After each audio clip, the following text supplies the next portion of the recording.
Hello माय Deere students, आज आपण page number 124 वरती पेअर ऑफ स्ट्रेट लाईन मध्ये पेज नंबर 124 वरती असणारे जे प्रॉब्लेम्स आहेत ते कंप्लीट करतोय. म्हणजे एक्सरसाइज नंबर 4.2 आपली कंप्लीट आज होते. तर लक्ष द्या. Show that the lines represented by the equations are perpendicular to each other. तुम्हाला माहिती आहे जर एखादी होमोजिनियस इक्वेशन दिलेला आहे ax² + twice hxy + by² 0 आणि याने रिप्रेझेंट केलेल्या दोन लाईन जर एकमेकाला परपेंडिक्युलर असेल तर कंडिशन असते a + b = 0. बरोबर. आणि पॅरलल जर असेल तर याचा अर्थ पॅरलल किंवा कोइन्साइड जर असेल तर h² - ab ची व्हॅल्यू काय असते? 0 असते. बरोबर आहे. म्हणजे पहिल्या प्रॉब्लेम मध्ये आपल्याला याचा यूज करावा लागेल आणि दुसऱ्या प्रॉब्लेम मध्ये याचा, परत परपेंडिक्युलर तर तिसऱ्या प्रॉब्लेम मध्ये परत याचा. ठीक आहे. तर लक्ष द्या. यामध्ये तुम्हाला काय दिलेलं आहे? Homogeneous equation of second degree in x and y दिलेला आहे 6. ठीक आहे. तर आता यामध्ये आपल्याला म्हणता येईल गिवन होमोजिनियस इक्वेशन इज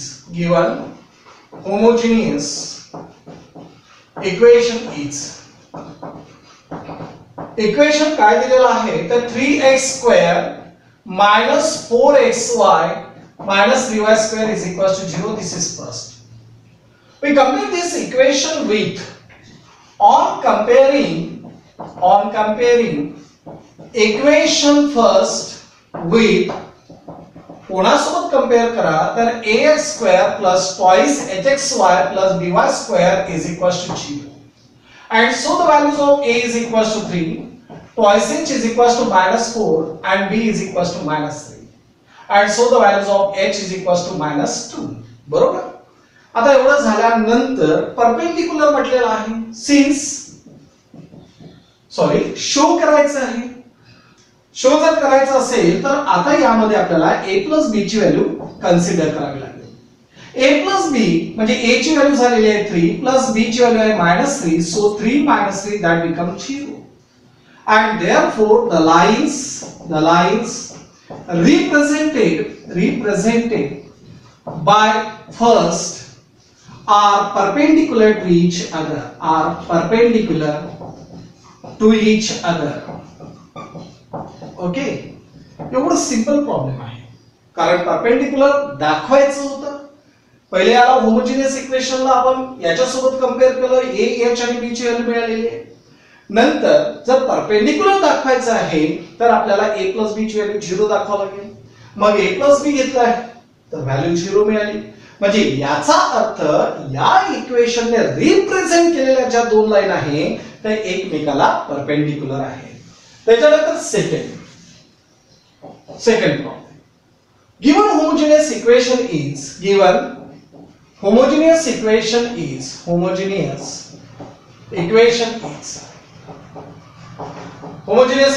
काय दिलेला आहे तर x² + 6xy + 9y² 0. This is first. बरोबर. आता याला परत कंपेअर करतोय. ऑन कंपेअरिंग इक्वेशन फर्स्ट विथ कोणासोबत कंपेअर करा तर ax² + twice hxy + by² 0. याच्यासोबत कंपेअर केल्यानंतर a ची व्हॅल्यू आहे 1, twice h ची व्हॅल्यू झालेली आहे 6 म्हणजे h 3 and b 9. एवढं झाल्यानंतर नाव आता कोइन्सिडेंट दाखवायचं आहे. म्हणजे याचा अर्थ पॅरलल कंडिशन काय असेल तर h² - ab ची व्हॅल्यू जर आपल्याला 0 भेटली तर याचा अर्थ याने रिप्रेझेंट केलेल्या दोन लाईन कोइन्सिडेंट आहे. म्हणजेच h² so 3² - a1 * 9 that is 9 - 9 that becomes 0.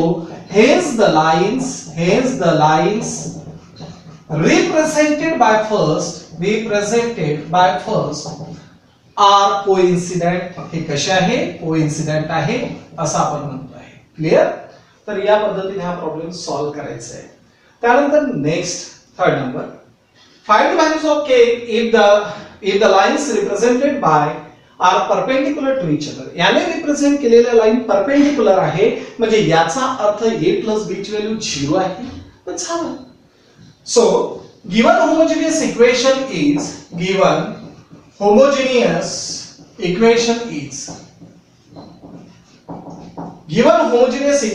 is kx square plus 4xy minus 4y square is equals to 0. This is first.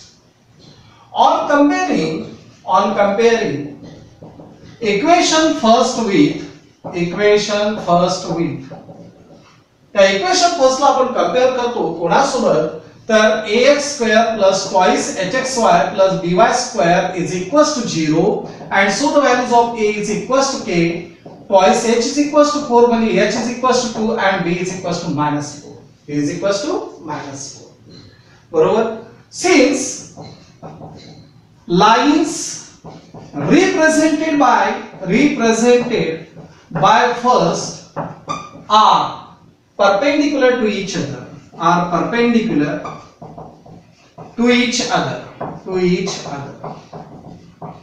ते एकमेकाला काय आहे परपेंडिक्युलर आहे. म्हणजे याचा अर्थ काय तर a प्लस b ची व्हॅल्यू काय झालेली आहे 0. a प्लस b ची व्हॅल्यू काय झालेली आहे 0. a म्हणजेच काय तर k, b means what -4 is equals to 0 and so k is equals to -4 ला जर तिकडे ट्रान्सफर केलं तर +4 आलेला आहे and this is the answer. बरोबर. तर या पद्धतीने हे प्रॉब्लेम सॉल्व करा. Next, find the combined equation of the line passing through the origin each and makes an angle of 30 degree with the line. या लाइन सोबत याने त्याच्या दोन लाइन्स आहेत त्याने केलेला अँगल जर 30 डिग्रीचा असेल तर तुम्हाला त्याचं कंबाईन इक्वेशन पाहिजे. And that's a very simple. तुम्हाला माहिती आहे समजा जर एखाद्या दोन लाईन मधला अँगल जर आपण थीटा घेतलेला असेल आणि दोन लाईनचा स्लोप जर m1 आणि m2 असेल बरोबर तर फॉर्म्युला होतो tan of theta is equals to mod of m1 minus m2 upon 1 plus m1 m2 होतोय. म्हणजे याचा अर्थ काय की आपल्याला काय करावं लागेल आता इथे पहिले याने ज्या दोन लाईन्स म्हटलेले ज्या दोन लाईनचं कंबाईन इक्वेशन पाहिजे त्याच्यातल्या एका लाईनचा स्लोप घेतोय m1 आणि याच्या या लाईनचा स्लोप आहे समजा that is 3/2 minus a by b असतो म्हणजे -3/2 हा झालेला आहे स्लोप ऑफ दिस लाईन. म्हणजे m2 ची व्हॅल्यू m1 अननोन आहे m2 तुम्हाला माहिती आहे बरोबर. तर आता आपल्याला tan of theta is equals to mod of m1 minus m2 upon 1 plus m1 m2 हा फॉर्म्युला यूज करता येईल आणि त्याला जर सिम्प्लिफाय केलं तर ऑक्झिलरी इक्वेशन आपल्याला भेटणार आणि ऑक्झिलरी इक्वेशन वरून आपल्याला कंबाईन इक्वेशन काढायचं राहील. ठीक आहे. तर इथे आपल्याला काय काय म्हणता येईल पहिले तर equation of a line is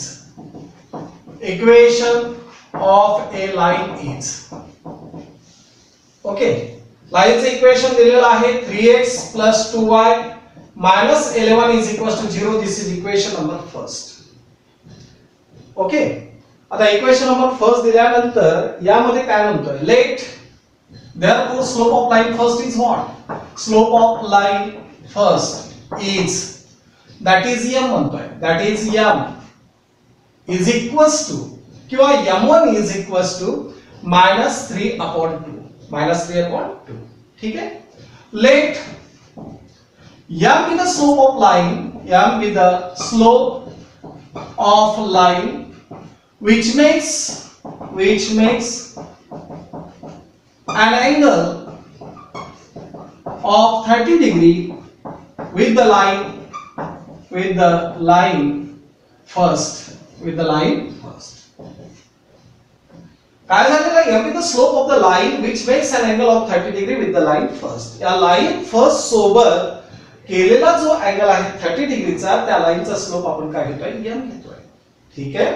and therefore tan of 30 is equals to mod of m1 minus m2. so m1 minus m divided by 1 plus m1m. tan of 30 ची व्हॅल्यू तुम्हाला माहिती आहे that is 1/√3. त्यानंतर m1 minus m1 ची value किती आहे -3/2 minus m ची value माहित नाही अपॉन 1 plus m1 ची व्हॅल्यू आहे -3/2 into m चालेल. and therefore 1/√3 is equals to काय होईल इथे LCM झालेला आहे 2 -3 - m डिवायडेड बाय इथे परत एलसीएम झालेला आहे 2 2 minus thrice m. Now this to get cancel.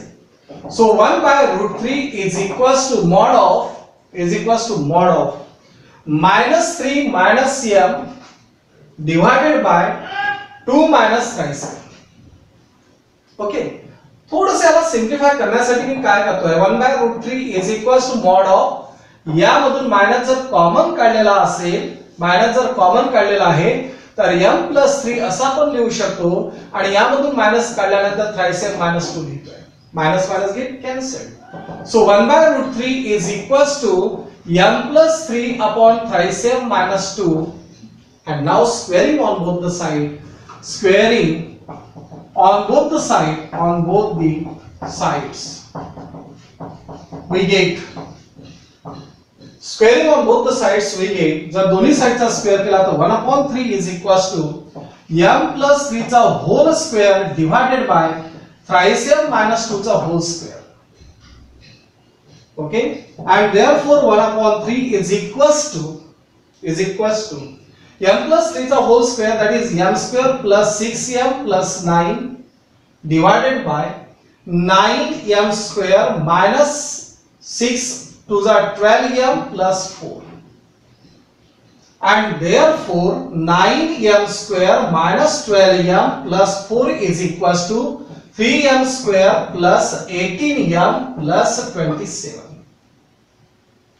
9m square minus 3m square, that is 6m square, minus 12m minus 18m, that is minus 30m, plus 4 minus 27, that is minus 23 is equals to 0. 9m square minus 3m square, that is 6m square, minus 12m minus 18m, that is minus 30m, आणि 4 minus 27 that is equals to minus 23. हा झालेला आहे quadratic equation in terms of m. Quadratic equation in terms of m झालेला आहे, बरोबर. आता असं झाल्यानंतर याचे दोन रूट्स आहे ना, मग m म्हणजे काय असतो, स्लोप, म्हणजे दोन लाईन तयार झालेल्या आहेत. This is the auxiliary equation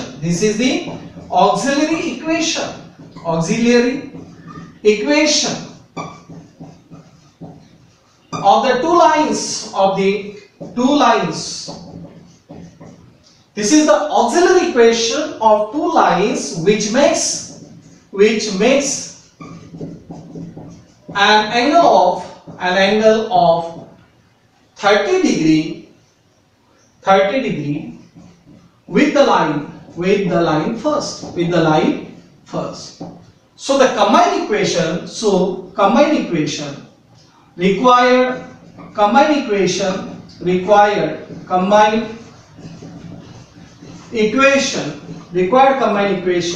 is formed by substituting m is equals to, आता m ची व्हॅल्यू कुठून काढतोय, y is equals to mx he line झालेली आहे जी ओरिजिन मधून पास होते. So m is equals to y upon x. Okay, m is equals to y upon x. आता ही m ची व्हॅल्यू मी इथे पुट अप करतो आहे. ओके, या इक्वेशन मध्ये जर पुट अप केलं तर आता इथे काय होणार, m ची व्हॅल्यू y upon x म्हणजे 6 into y upon x चा hole square minus 30 into y upon x minus 23 is equals to 0. Okay, and therefore 6y square upon x square minus 30y upon x minus 23 is equals to 0. Multiplying throughout by x square, so 6x square minus 30xy minus 23x square is equals to 0, and this is the required combined equation. हे झालेला आहे required combined equation. And the last problem, find the combined equation of the line passing through the origin and each makes angle of 60 degree with the y-axis. हा समजा y dash झालेला आहे, त्यानंतर x dash झालेला आहे आणि origin. आता यामध्ये 60 डिग्रीचा अँगल तयार झालेला आहे समजा कोणासोबत 60 डिग्रीचा अँगल तयार केलेला आहे तर y ऍक्सिस सोबत अशी एक लाईन घेतली समजा OA आणि दुसरी लाईन घेतो आहे OB ज्याचा परत अँगल 60 डिग्रीचा आहे. आता मला तुम्ही सांगा हा जर 60 डिग्रीचा असेल तर इथे होणारा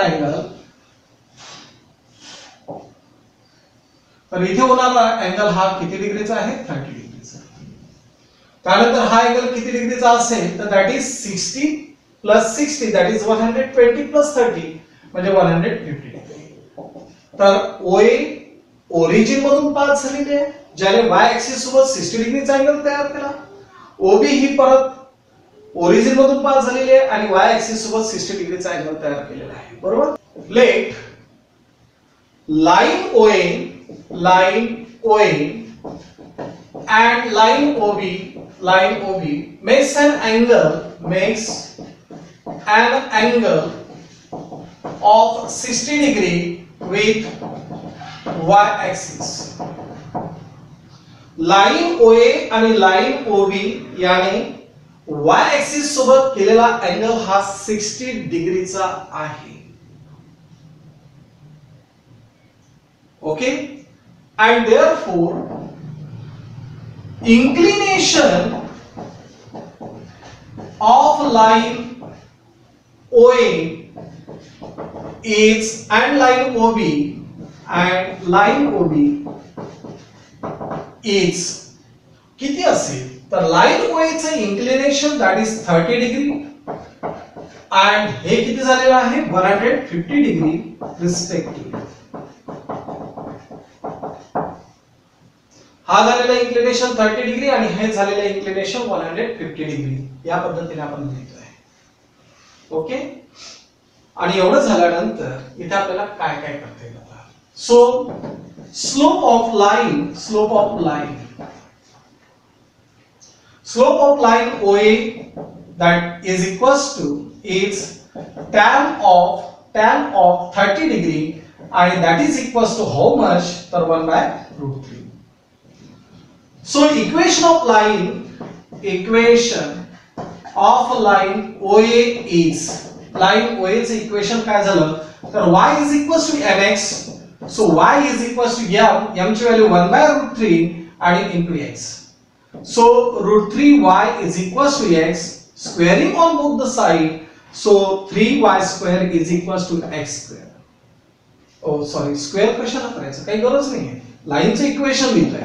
So x minus √3y is equals to 0 and this is equation number 1. किंवा देण्याची काही गरज नाही. त्यानंतर slope of line OB is line OB चा स्लोप किती असेल तर that is tan of 150 degree that is equals to आता 150 कसं काढतो आपण तर tan of इथे झालं 100 minus 30 180 minus 30 180 आहे म्हणजे tan as it is pi minus theta म्हणजे सेकंड क्वाड्रंट म्हणजे -30 सो -1/√3 सो -1/√3 ठीक. आणि एवढं झाल्यानंतर -1/√3. आता एवढं झाल्यानंतर इथे काय होईल आता व्यवस्थित लक्ष द्यायचं. So equation of line OB is line OB चे इक्वेशन होईल y is equals to -1/√3x and therefore √3y is equals to -x म्हणजे x plus √3y is equals to 0. Okay, this is the equation of line OB. हे झालं line OA चे equation. And now the combined equation